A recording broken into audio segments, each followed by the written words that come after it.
그는 그리스도인들을 체포할 권한을 가지고 여행하고 있었습니다. 그리고 불과 몇 초 만에 그의 삶은 뒤바뀌었습니다. 불가능한 빛, 하늘에서 들려오는 목소리, 그리고 기독교 역사를 영원히 바꾼 질문 하나. 어떻게 잔인한 박해자가 신앙의 가장 위대한 선교사로 변모했을까요? 그리고 왜 그 일시적인 실명이 계획의 필수적인 부분이었을까요? 이 변화의 가장 깊은 세부 사항은 마지막 부분에만 나타나므로 끝까지 시청해 주십시오. 더 충격적인 성경적 계시를 위해 알림 설정을 하고 채널을 구독해 주시기 바랍니다. 그는 사형 선고나 다름없는 서신들을 품고 있었습니다. 다소의 사울은 예수의 이름을 감히 입에 올리는 자는 누구든 체포하고 고문하며 파멸시키겠다는 명확한 임무를 띠고 사막을 가로지르고 있었습니다. 그에게는 권위가 있었습니다. 확신이 있었습니다. 예루살렘의 최고 종교, 권력자들의 지지가 있었습니다.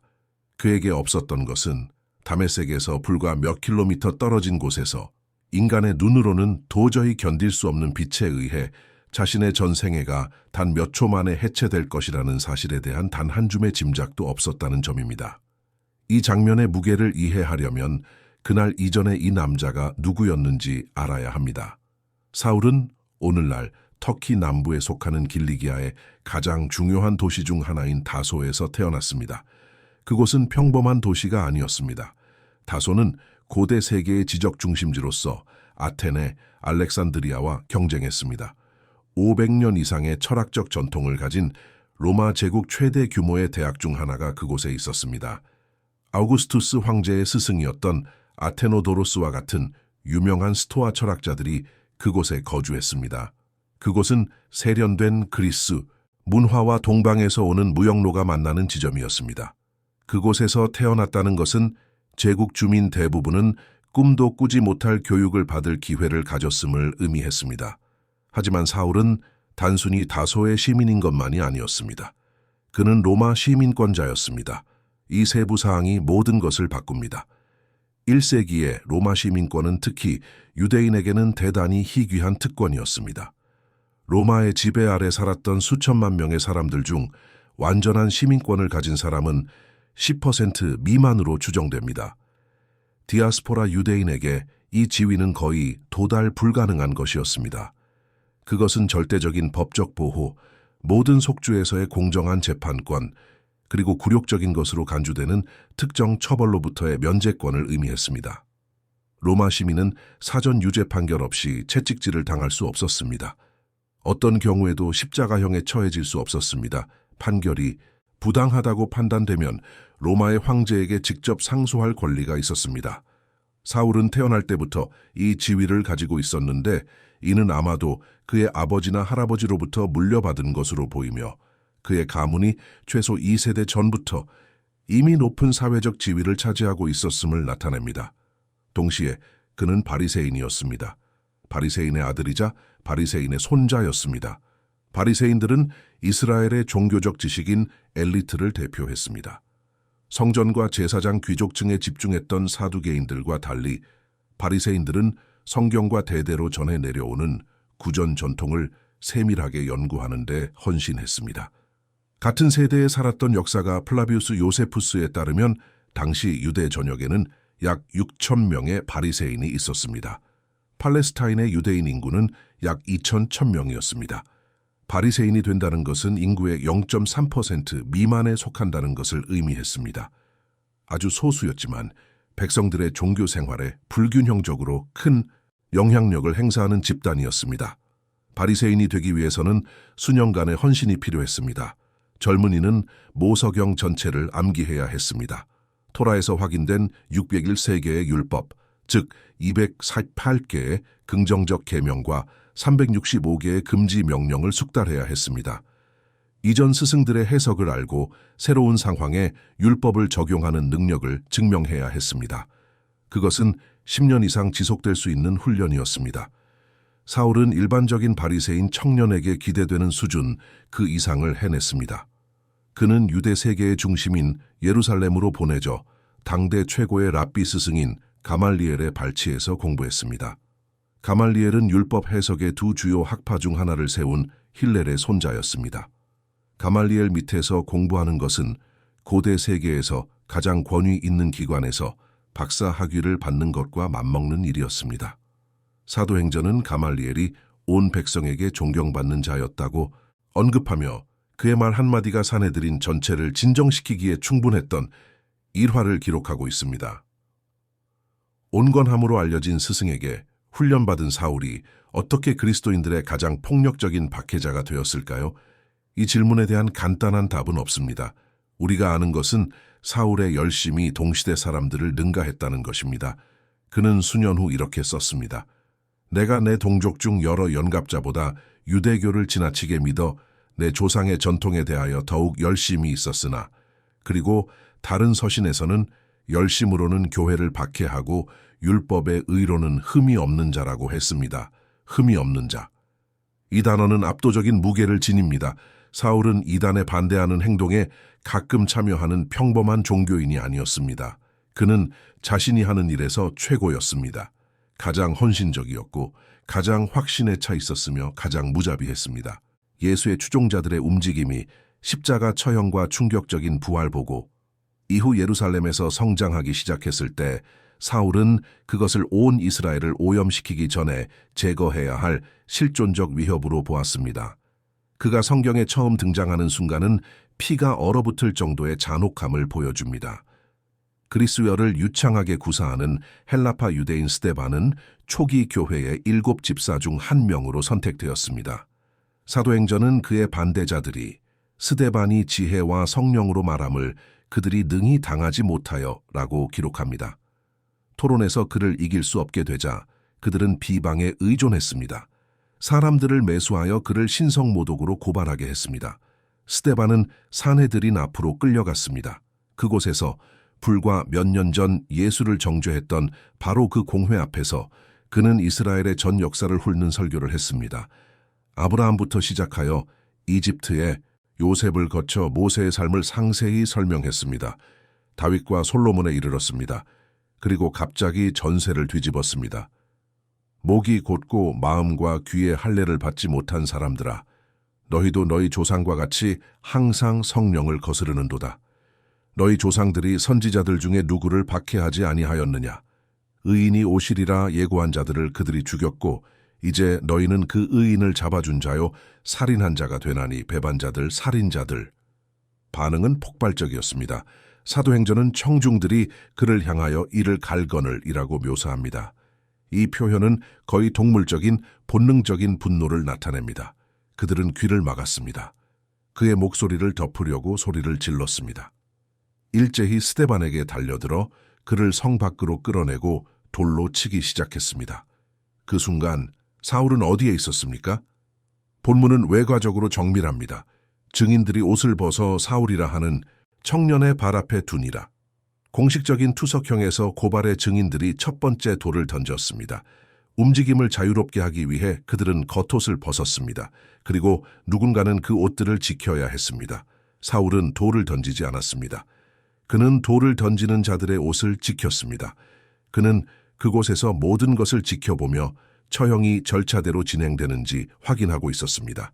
그리고 다음 구절은 어떤 모호함도 제거합니다. 사울은 그가 죽임당함을 마땅히 여기더라, 동의하다, 승인하다, 정당하다고 여기다. 이 순간부터 그리스도인들에 대한 박해는 전례 없는 맹렬한 수준으로 격상됩니다. 사도행전 8장은 얼어붙게 만드는 문장으로 시작합니다. 사울이 교회를 잔멸할새 각 집에 들어가 남녀를 끌어다가 옥에 넘기니라. 잔멸하다에 해당하는 그리스어 동사는 야생 멧돼지가 포도원을 침범하여 황폐화시키는 모습을 묘사할 때 사용되는 것과 같습니다. 그것은 부드러운 은유가 아닙니다.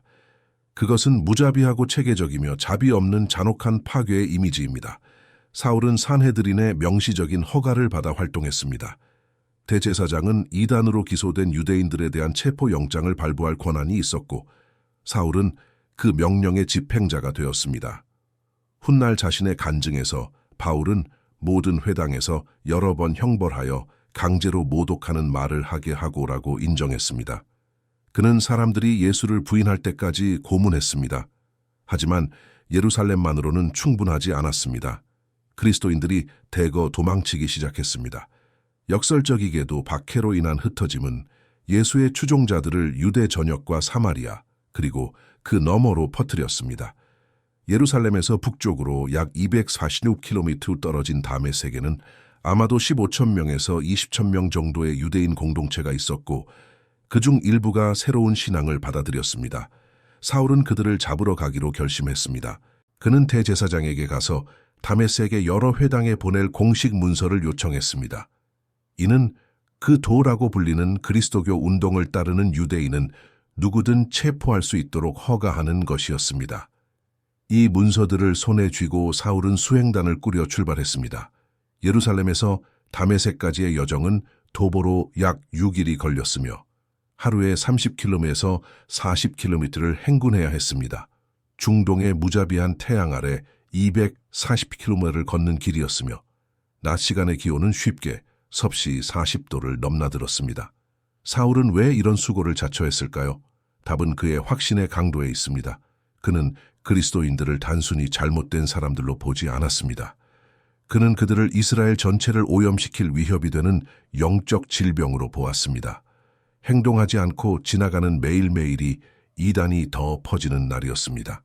사울에게 사막을 가로지르는 그 6일간의 여행은 희생이 아니었습니다. 그것은 거룩한 의무였습니다. 신성한 긴급함이었습니다. 그리고 역사를 전과 후로 나눌 순간이 찾아왔습니다. 사도행전은 사울이 길을 가다가 다메섹에 가까이 이르더니 호련히 하늘로부터 빛이 그를 둘러 비추는지라고 기록합니다. 훗날 바울은 자신의 기록에서 그때가 전고였으며 그 빛이 해보다 더 밝은 빛이었다고 구체적으로 밝힙니다. 시간적 세부사항이 중요합니다. 시리아 사막의 전고는 태양이 머리 위에 있고 자연적인 광도가 최대인 때입니다. 그럼에도 불구하고 나타난 빛은 그 모든 것보다 더 강렬한 것으로 묘사되었습니다. 그 장면을 상상해 보십시오. 자신의 임무를 수행할 목적지를 불과 몇 킬로미터 앞둔 결연한 남자와 그의 수행단. 태양은 이미 몇 시간째 내리쬐고 있습니다. 얼굴에는 땀이 흐릅니다. 눈은 눈부심 때문에 가늘게 뜨고 있습니다. 그런데 갑자기 예고도 없이 그보다 더 강한 빛이 모든 것을 감쌉니다. 특정 방향에서 오는 것이 아닙니다. 완전히 둘러쌉니다. 어느 쪽을 봐도 눈이 멀지 않을 수 없습니다. 도망칠 수도 없습니다. 사울은 땅에 엎어집니다. 그와 함께 여행하던 사람들도 비범한 무언가를 감지합니다. 사도행전의 한 기록은 그들이 소리만 듣고 아무도 보지 못하여 라고 말합니다. 다른 대목에서 바울은 동료들이 빛은 보면서도 내게 말씀하시는 이의 소리는 듣지 못하더라고 말합니다. 이 묘사들은 그 경험이 서로 다른 층위를 가지고 있었음을 나타냅니다. 모두가 초자연적인 무언가를 감지했지만 오직 사울만이 그 말씀을 이해했습니다. 그 메시지는 개인적인 것이었습니다. 사울아, 사울아, 네가 어찌하여 나를 박해하느냐? 질문은 비난으로 시작하지 않습니다. 이름으로 시작합니다. 2번 반복됩니다.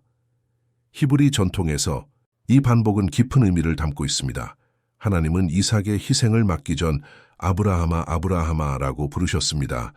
타오르는 떨기나무에서 모세야 모세야라고 부르셨습니다.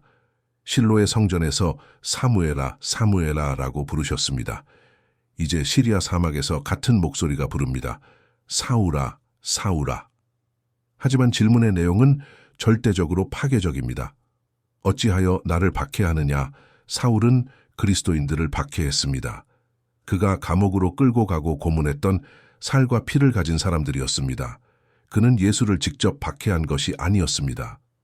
예수는 수년 전에 십자가에 못 박혔습니다. 어떻게 죽은 사람을 박해할 수 있습니까? 이 질문은 사울이 한 번도 고려해 보지 않은 진리를 드러냅니다. 추종자들을 공격하는 것은 스승을 공격하는 것이었습니다. 교회는 단순히 처형된 지도자의 기억을 추모하는 향수, 어린 사람들의 집단이 아니었습니다. 그것은 그 지도자의 살아있는 몸이었습니다. 그들을 건드리는 것은 그를 건드리는 것이었습니다. 멍해지고 혼란스럽고 아마도 공포에 질린 사울은 단 하나의 질문만을 겨우 내뱉습니다. 주여 누구시니이까? 대답은 그가 알고 있던 세계 전체를 무너뜨립니다. 나는 네가 박해하는 예수라, 예수. 사울이 지상에서 지워버리고 싶어 했던 이름, 그가 지옥에서 불타고 있다고 믿었던 신성모독자, 그가 바로 그 순간에도 추종자들을 사냥하고 있던 가짜 메시아, 사울이 믿었던 모든 것이 한순간에 붕괴되었습니다. 만약 예수가 살아있다면 부활은 실제였습니다. 부활이 실제라면 그는 진정으로 메시아였습니다. 그가 메시아라면 사울은 지난 몇 달 동안 하나님의 백성 그 자체를 박해해 온 것이었습니다. 그가 정당하다고 여겼던 모든 확신, 모든 신념, 모든 행동이 단 1초 만에 완전히 뒤집혔습니다. 본문은 수수께끼, 같은 문장을 덧붙입니다. 가시채를 뒷발질하기가 내게 고생이니라. 가시채는 소를 몰 때 사용하는 끝이 금속으로 된 막대기였습니다. 동물이 막대기를 향해 뒷발질을 하면 할수록 자신만 더 다칠 뿐이었습니다. 이미지는 명확합니다. 사울은 자신보다 더 큰 무언가와 싸우고 있었습니다. 그리고 그가 그리스도인들에게 가한 모든 타격은 자신에게로 돌아오고 있었습니다. 목소리는 계속됩니다. 너는 일어나 시내로 들어가라. 네가 행할 것을 내게 이를 자가 있느니라. 정교한 신학적 설명은 없습니다. 오직 간단한 지시뿐입니다. 절대적인 확신의 사람이었던 사울은 이제 이해하지 못한 채 순종해야 했습니다. 그리고 그가 일어났을 때 그는 자신이 말 그대로 어둠 속에 있음을 깨닫습니다. 태양보다 강했던 빛은 그 결과를 남겼습니다. 그의 눈은 더 이상 작동하지 않습니다. 그리스도인들을 잡아 가두러 왔던 자가 이제는 아무것도 볼 수 없게 되었습니다. 수행단을 이끌던 자가 이제는 아이처럼 손에 이끌려 가야 합니다. 반전은 완전하고 파괴적이며 무시할 수 없는 것이었습니다. 사람들은 사울을 다메섹으로 데려갑니다. 그는 직가라 하는 거리의 유다라는 사람의 집에 머물게 됩니다. 그곳에서 그는 사흘을 보냅니다. 사흘 동안 먹지도 못했습니다. 사흘 동안 마시지도 못했습니다. 사흘 동안 보지도 못했습니다. 성경에서 이 숫자는 우연이 아닙니다. 요나는 물고기 뱃속에서 사흘을 보냈습니다. 예수는 무덤 속에서 사흘을 머물렀습니다.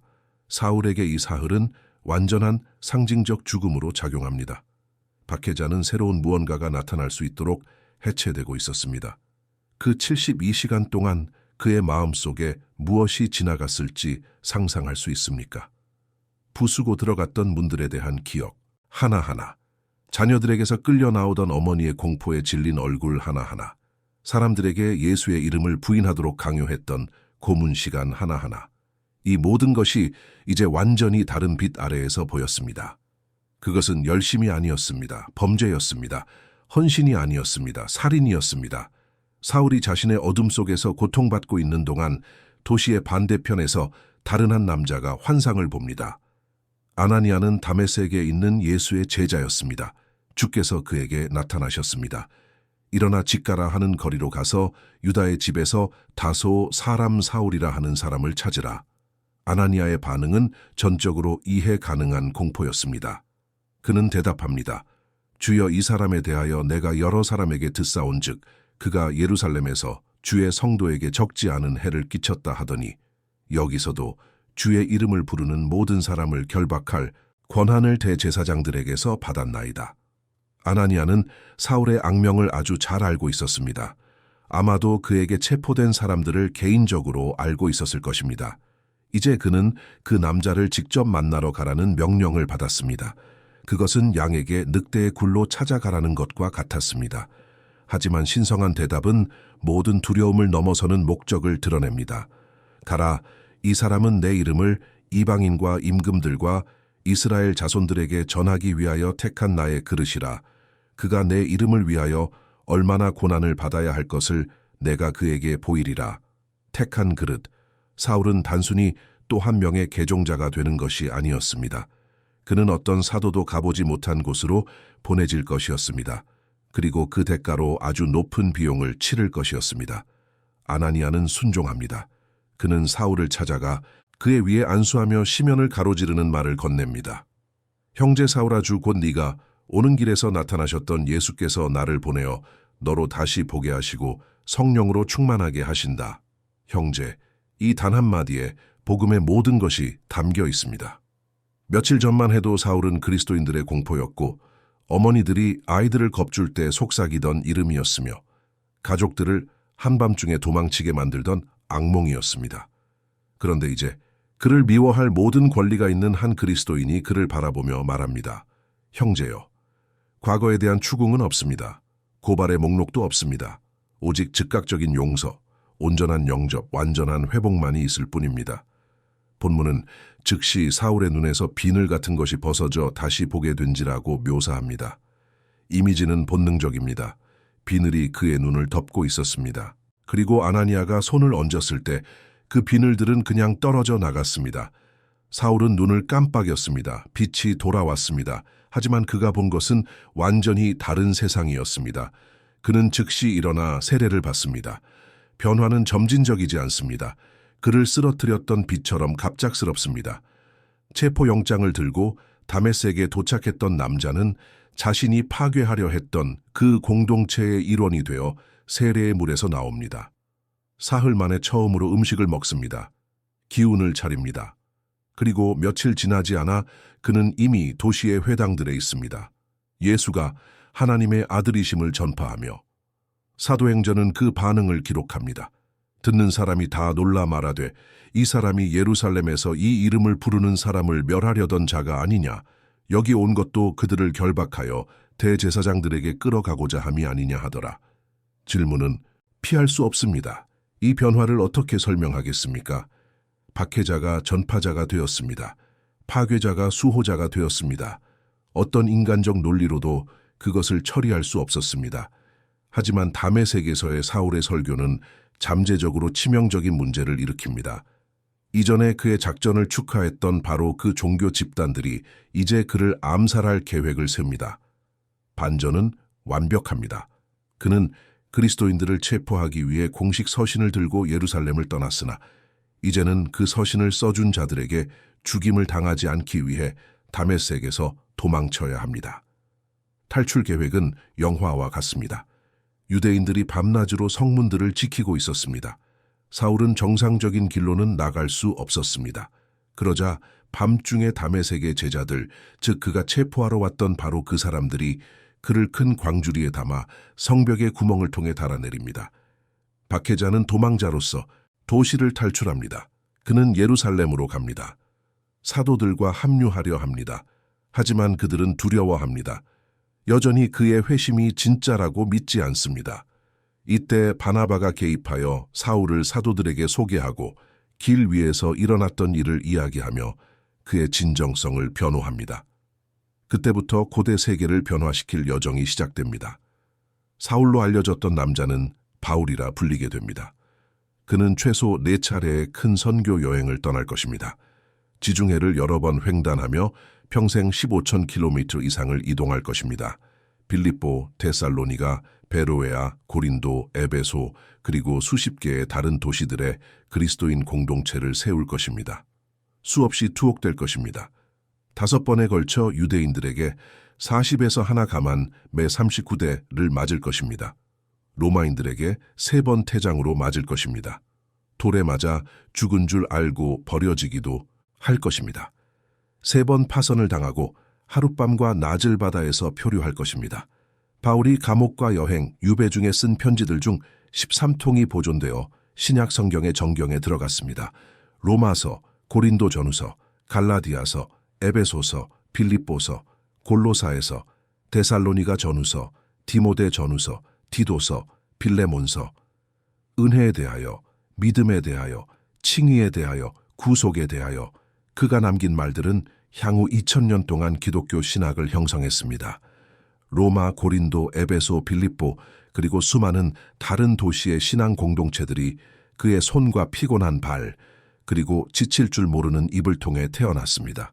한때 그리스도인들을 죽음으로 끌고 갔던 남자는 그리스도인이라는 이유로 처형장으로 끌려가며 생을 마감했습니다.